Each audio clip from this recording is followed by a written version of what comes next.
Elhamdülillah ve sallallahu aleyhi Muhammedin ve ala alihi ve sahbihi ve sellem. Sual bundan ibarətdir ki, falçının yanına getmək olarmı? Axı bəzən görürsən ki, onların dedikləri doğru çıxır. Sualına cavab verməmişdən öncə gəlin nəzər salaq, fal nə deməkdir və falçı kimə deyilir? Fal sözünün özünə gəldikdə isə gələcək və yaxud da ki, gizli olan bir şeylər haqqında hansısa bir əlamətlərə əsaslanaraq hökm çıxarmaq və yaxud da ki, xəbər vermək iddiasında olmaqdır və bu işlə məşğul olan şəxsə də falçı deyilir. Və hər bir müsəlmana və ağıl sahibinə məlumdur ki, gələcək haqqında elmi iddia etmək batil bir şeydir. Həm şəriətlə, həm də ağılla. Şəriət dəlillərinə gəldikdə isə Allah Subhanahu wa Taala Qurani Kərimdə bir neçə ayədə buyurur ki, qeybi Allahdan başqa heç kəs bilmir. Bu ayələrdən də biri Nəml surəsində keçən ayədir ki, Allah Subhanahu wa Taala buyurur ki, "Qul la ya'lamu men fis-semawati vel-ardi l-ğaybe illallah." De, Allahdan başqa göylərdə və yerdə heç kəs qeybi bilmir. Və həmçinin Allah Resulü sallallahu aleyhi ve sellem Buxarıda keçən hədisdə buyurur ki, "Məfatihul ğaybi xamsun la ya'lamuha illallah." Qeybin asarları 5'dir, onu Allahdan başqa heç kəs bilmir. Və sonra sayır Allah Resulü sallallahu aleyhi ve sellem sabah nə olacağı və bətinlərdə olanların yağışın nə zaman yağacağını və kimin harda öləcəyini və kimin nə qazanacağını. Və həmçinin Allah Subhanahu wa Taala bu şübhəyə əqli olaraq da rəddiyə verir və öz sevimli peyğəmbəri Muhammed sallallahu aleyhi ve sellemə baxmayaraq ki, o peyğəmbərlərin bəşəriyyətin ən üstünü olan insanı və Allah Taala ən yaxın olan insandır. Allah Subhanahu wa Taala ona əmr edərək buyurur ki: "Qul la amliku li nafsi naf'an və la darran illa ma şa'allah." De ki, ey peyğəmbər, mən Allahın istəyindən başqa özümə nə bir xeyir, nə də ziyan verməyə qadir deyiləm və yaxud da ki, malik deyiləm. "Və law kuntu a'lamul ghayba lastakthartu minal khayri və ma massani as-su." Əgər mən qeybi bilmiş olsaydım, əlbəttə ki, özüm üçün xeyri çoxaldar və mənə heç bir pislik toxunmazdı. Yəni, siz təsəvvür edin ki, bir kəs 5 dəqiqə sonra və yaxud da 1 saat sonra və yaxud da 1 gün sonra və yaxud da ki, ümumi olaraq hər nə baş verəcəyini bilir və təbii ki, belə bir şəxs özü üçün çoxlu xeyir toplamağa çalışar. Hər hansısa bir yerdə, misal üçün, kimsə pul itirib gedib oradan pul götürər və yaxud da ki, deyək ki, bir iş var, mənfəət gətirən, böyük. Çox böyük məbləğdə gəlir gətirən bir iş var və bilir ki, orada ona xeyir gələcək, gedər orada çalışar və saydıqca bitməyən xeyirlər. Və bu sözü Allah Subhanahu wa Taala kimin üçün deyir? Bəşəriyyətin seyyidi olan Muhammed sallallahu aleyhi ve sellem. O peyğəmbər üçün ki, Allah Taala o peyğəmbəri özünə xəlil, ən yaxın dost seçmişdi və bununla yanaşı onun belə qeybi bilməməsini bildirir. Demək, bunlar qeybi bilməyi iddia etməyin batil olmasını aydınladan şəri və həmçinin əqli dəlilləridir. Bəs bir müsəlman cahilliyindən dolayı və yaxud allanmasından dolayı bir falsının yanına girərsə, onun hökmü nədir? Bilmək lazımdır ki, falsının yanına getmək çox təhlükəli bir şeydir. Bir müsəlman üçün olduqca təhlükəli bir şeydir. Necə ki, Allah Resulü sallallahu aleyhi ve sellem Müslimdə keçən hədisdə buyurur ki, "Mən ətə arrafan fəsələhu an şeyin ləm tuqbələhu salatun 40 yevmə." Kim bir falsının yanına gedər, ondan bir şey soruşarsa, onun 40 gün namazı qəbul olunmaz. Demək, buna deyil, böyük bir günahlardandır. Baxmayaraq ki, həmən müsəlmana qəbul olmasa belə ona namaz qılması vacibdir. Və necə olur ki, o namaz qılacaq, 40 gün namaz qəbul olmayacaq. Bu kimin halıdır? Sadəcə sual soruşmaq üçün gedir. Yəni onu təsdiqləmir, onun dediklərinə inanmır. Sadəcə maraq üçün gedir, sual soruşur. Həmən şəxsin hökmü nədir? 40 gün namazı qəbul olunmur. Tamam. Bəs bir insan onu təsdiqləyərsə, ona inanaraq gedərsə, o şəxsin halı nədir? Başqa hədisdə Allah Resulü sallallahu aleyhi ve sellem buyurur ki, "Mən ətə arrafan əv kəhinən fəsaddəqəhu bimə yəqul fəqad kəfərə bimə unzil alə Muhammedin sallallahu aleyhi ve sellem." Kim bir falsının yanına gələr və onun dinini təsdiqləyərsə, artıq Muhammedə sallallahu aleyhi ve sellemə nazil olanı küfr etmiş olar. Nəyə görə? Allah Subhanahu wa Taala Quran-ı Kərimdə bayaq vurğuladığımız kimi bir neçə yerdə buyurur ki, qeybi yalnız Allah bilir. Bu insan da deyir, qeybdən xəbər verən insanı təsdiqləyər ki, sən qeybi bilirsən və nə etmiş olur? Allahın kəlamını inkar etmiş olur. Və beləliklə də insan Allah qorusun dindən çıxır, belə öldüyü halda əbədi cəhənnəmlik olmuş olur. Bunu edən insana vacibdir ki, Allah Subhanahu wa Taala səmimi tövbə etsin. İstər təsdiqləyən, istərsə də sadəcə sual vermək üçün gedən insan boşdan tövbə etsin, Allahdan bağışlama diləsin. Sualın ikinci hissəsinə gəldikdə isə ki, axı onların bəzən dedikləri doğru çıxır.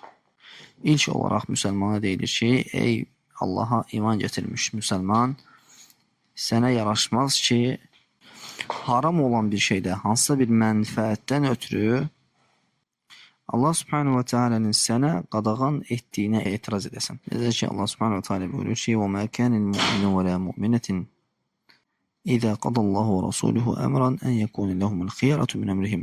Heç bir mömin kişi və ya mömin qadına yaraşmaz ki, Allah və onun Rasulü bir iş haqqında hökm verdiyi zaman onların onda həmən işdə bir ixtiyarları olsun.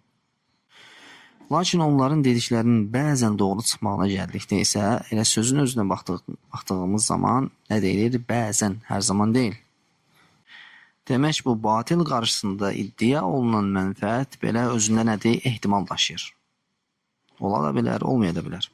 Bu da həmçinin nədir? Onun batilliyini elə gücləndirir. Lakin siz təsəvvür edin ki, eyni sual Allah Resulü sallallahu aleyhi ve sellemin özündən soruşulur. Belə ki, Buxaridə gələn hədisdə Allah Resulü sallallahu aleyhi ve sellemə soruşulur ki hədis Ayşə radiyallahu anhədə gəlir ki, Səələ Resulullah sallallahu aleyhi ve sellemə nəsun anil kuhan. Bəzi insanlar Peyğəmbər sallallahu aleyhi ve sellemdən kahilər haqqında, yəni falsılar haqqında sual verdilər. Və Peyğəmbər sallallahu aleyhi ve sellem buyurdu ki, fəqalə leysə bir şey, onlar heç bir şey deyirlər. Onlar, yəni dediklərinin heç bir dəyəri yoxdur. Sonra onlar deyirlər ki, fəqalə ya Rasulullah, innəhum yuhaddithunə əhyənən bir şeyin fəyəkun haqqa. Ey Allahın Rasulü, onlar bəzən bizə bəzi şeylər haqqında xəbər verirlər və bu da haqq olur, doğru çıxır. Fəqalə Rasulullah sallallahu aleyhi ve sellem tilkəl kəlimətu minəl haqq yaxtafuhə minəl cinni.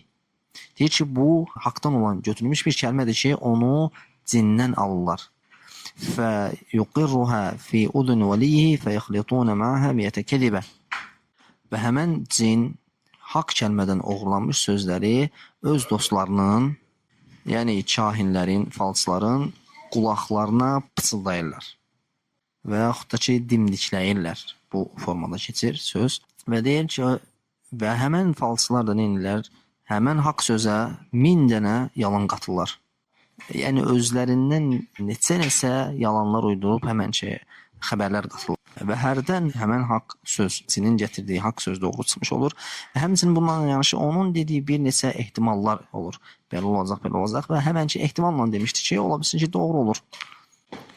Və cinin kahinlərə gətirdiyi haqq sözə gəldikdə isə bunun qissəsi Buxaridə keçən hədisdə vurğulanır ki, Allah Resulü sallallahu aleyhi ve sellem buyurur ki, Allah Subhanahu wa Taala bir iş haqqında hökm verdiyi zaman ki, hansısa bir iş belə olacaq və mələklər onu dinləyirlər və sonra həmən iş barəsində öz aralarında danışmağa başlayırlar.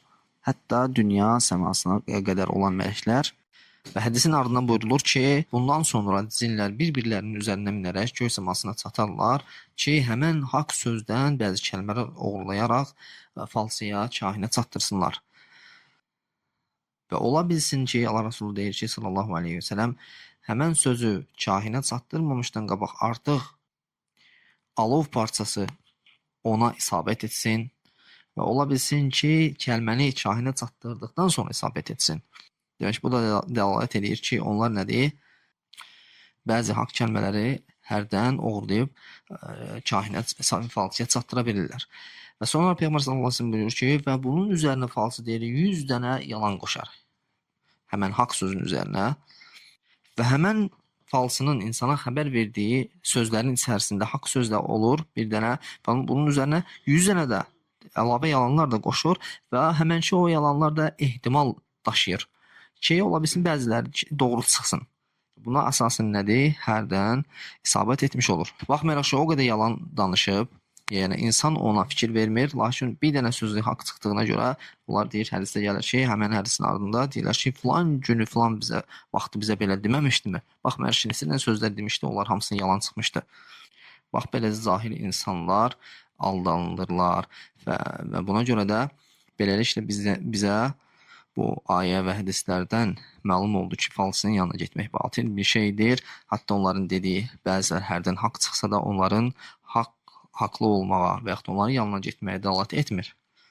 Və vurğuladığımız kimi də bu təhlükəli bir şeydir. İnsan öz dinini böyük təhlükəyə atır. Lakin bunun əvəzinə Allah Resulü sallallahu aleyhi və səlləm bizə gözəl istixarə duasını öyrədib. İstixarə duası nədir? Peyğəmbər sallallahu aleyhi və səlləm deyir ki, sizdən biriniz bir işi görməyə əzm etdiyi zaman, etmək istədiyi zaman fərz namazlarından xaric digər 2 rükət namaz qılsın və sonra istixarə duasını etsin. Və istixarə duası məlum bir duadır. İnternetdə yazılsa və yaxud da ki, zikirlər kitabında tapıla bilər asanlıqla. İnsan namaz qıldıqdan sonra təşəhhüddə salam verməmişdən öncə əzbərləyibsə, yaxud əzbər bilmirsə namazdan sonra orada Allah Subhanahu taala övcülər olunur. Sonra Allah Subhanahu taaladan həmən etmək istədiyi insan, etmək istədiyi işin xeyrini Allahdan diləyir. Ki, ey Rəbbim, əgər bu iş mənim üçün xeyirlidirsə, onu mənə nəsib et, əgər şərdirsə məni ondan uzaqlaşdır. Bu məna ilə belədir, biraz uzun istixarə duasıdır məlum olan. Və Allah Subhanahu Taala'dan istəyirəm ki, müsəlmanları falçı, sehirbaz kimi şəxslərin şərrindən qorusun və müsəlmanları öz dininə gözəl şəkildə döndərsin və bizi öz dinində fəqih olanlardan etsin. Və sallallahu aleyhi və Muhammed, elhamdülillahi rabbil alemin.